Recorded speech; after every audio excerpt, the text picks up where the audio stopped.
Hello, Sim here. So, in the early days of YouTube, a channel was all about views. How well is your video doing? How many views did it get?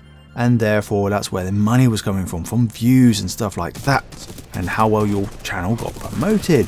Certain YouTubers out there decided to do clickbaity stuff, i.e. they crafted their thumbnails to suggest that their video contained a certain type of content. And often it would be targeted at young males, and therefore you would have attractive girls that featured on thumbnails, etc. But as soon as they got there and found out it was to do with, I don't know, sewing or how to cut a piece of wood, I went, I've been conned, man.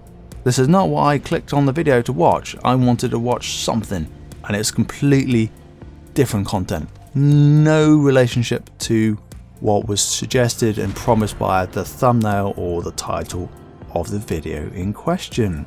Now, originally, as I said, views were king on YouTube, but YouTube cottoned onto this and went, well, wait a second, we're using this to promote channels and determine which ones we want, but really we want to know which ones are engaging with our customers. YouTube is a big business after all, right? So how can they, YouTube as a whole, maximize their earnings and make sure that the right kind of channels get promoted? It's all about watch time. How long does your audience watch your videos? If they're only watching it for 2 to 5 seconds, well, obviously your video is really terribly bad and you've misled your audience. And therefore they changed it a year, 2 years ago to watch time, which is a good move. Now, going to the present day, we got YouTubers out there who will still do clickbaity stuff, and they will mislead mainly their subscribers, because you're not being searching for certain things. You're just watching that and going, oh my god, really, he's going to delete his channel, oh my god, I don't believe it, must watch this, and taking every single word. Or I'm quitting YouTube, that's it, man, I'm over. The title says it, I'm quitting YouTube. The description says I'm quitting YouTube. The thumbnail clearly says he's quitting YouTube. But in fact, no, he's not. You listen to the entire video and go, you're a big fat liar. Why are you doing these sort of things? PewDiePie wasn't straight out liar, but he did that. He misled his audience. Now, obviously everybody was like interested. You really going to delete your channel at 50 million subscribers?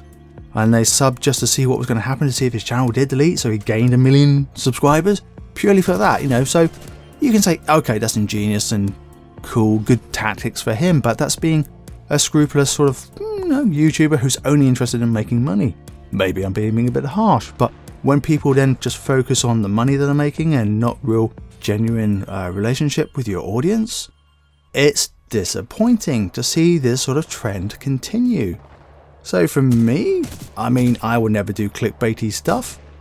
Not as far as I know. I'm not going to go and say, hey, I put a thing up there saying I'm deleting my channel, I'm quitting YouTube, or whatever, to try and get suck you in to get you to watch the video, and actually, I'm lying to you, I'm misleading the audience. Now, I don't know about you, but my morals don't go there. I'm not a religious person, although I did have, exposure to religion. I went to a school that was a heavy religious school. But, for me, a lie was a sin.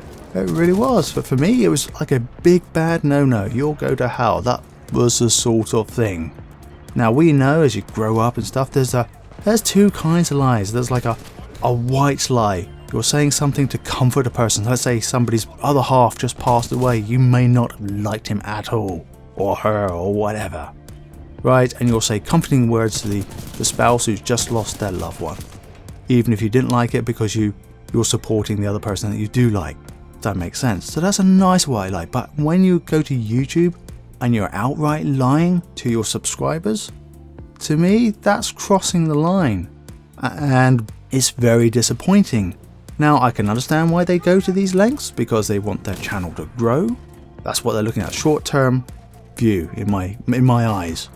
It might not matter for those in the 50 millions subscriber marks, but those of us that are, 500,000, 5,000, 50 or 5 subscribers, it does matter.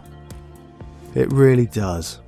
So for those YouTubers who feel like they must create clickbait on a regular basis to keep their views high and the money rolling in, really do have a short-term view. I mean, obviously they're doing this because they want their numbers to go up. And it's very paradoxical because if you look at it from a long-term perspective, your numbers are going to go down. If I, Sim, decided to lie to you guys every 7 videos or so and have clickbaity material just to keep my numbers up for that monthly income figure, woo, or pennies, woo, it's not going to be rewarding because what's going to happen? You're going to say, I don't trust this guy anymore. He keeps lying to me. I watched this video. Oh, it's a complete and utter lie. What happens? You're eroding the trust of your subscribers. Ultimately, what happens is that they unsub from you. I mean, that's what's going to happen. So, as you can probably tell, Sim doesn't believe in clickbait. I believe it's a dishonest practice and it's done by those who are only interested in making money and are not interested in their true engagement with subscribers. So okay, my channel may not grow as fast, it may wither and die, but at least one thing won't, and that will be my integrity. Until next time, this has been Sim.